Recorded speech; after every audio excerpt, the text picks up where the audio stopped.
So far on my trip, Xinjiang has been unbelievable. Unbelievable. Unbelievable. Unbelievable. Unbelievable. But unfortunately, I'm nearing the end of my journey in this magical place.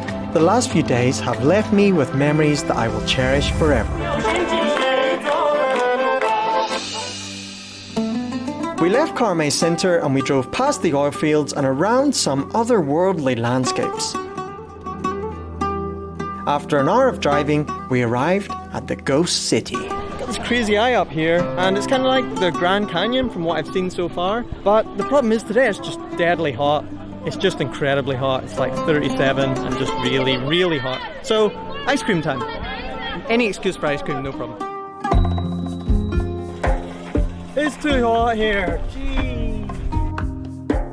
Karmay Ghost City is a collection of landforms in the middle of the desert. And actually, just because I've been riding a few horses recently, camels are much more comfortable because these ones have two perfectly placed humps for you to sit in the middle. They were created as the intense wind swept across the desert, cutting the rocks into odd shapes. I thought this place was really cool, but coming to the desert in the middle of the day in July is really not a good idea. We were then back on the bus for a long bus ride to Tachang, a city not far from the border with Kazakhstan. Even though we arrived super late, we were welcomed with great food, music and lots of dancing.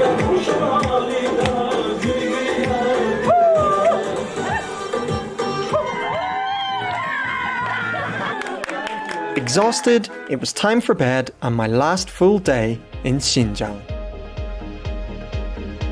Good morning everybody, it's another beautiful day here in Xinjiang. This is actually our last day, so we have a few good things planned. Today we have just arrived at this little town. There's lots of minorities here. We're just outside Tachang, so let's go and have a look around to see what is to offer here.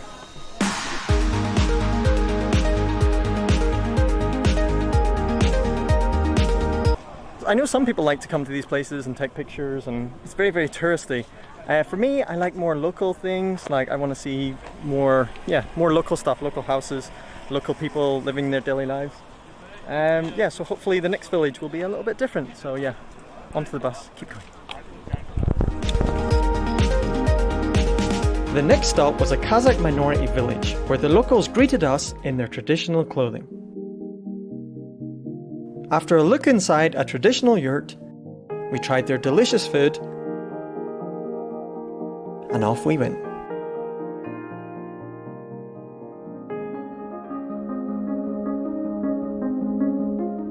The last stop of the trip was a Tatar minority family home. In total, there are only around 5,000 Tatars living in China, so I was excited to see their way of life and taste their famous bread.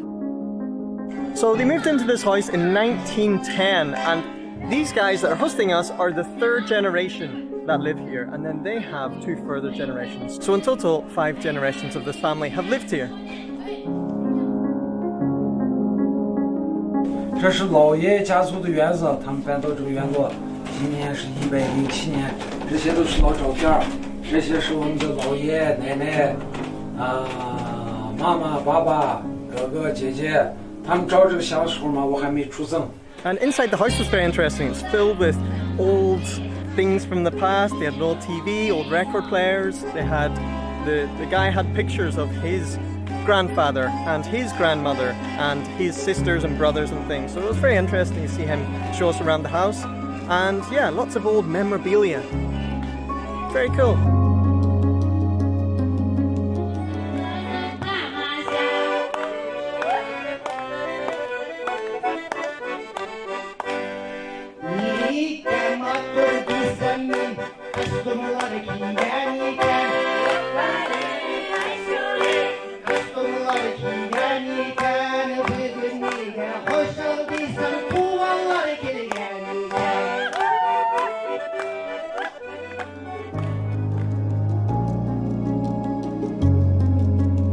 Time to leave Xinjiang. To be honest, I could have stayed for much longer. I could have stayed for 2 more months. I've had a fantastic week here. The people I've met, so full of joy and friendly and welcoming to us. The food is just so delicious. I love it. The meats and the breads and the cakes, and the scenery is just out of this world. Just everything we saw, I couldn't stop looking out the bus window. I've got a million videos of just driving around. It's just fantastic. I love it so much. I hope I can come back to Xinjiang as soon as possible and explore many more of the fantastic places you have here. Thank you to everyone we've met, and thank you to Xinjiang. You've been absolutely fantastic, and I can't wait to come back again. I hope you guys enjoyed the video, and I'll see you in the next one. Bye bye.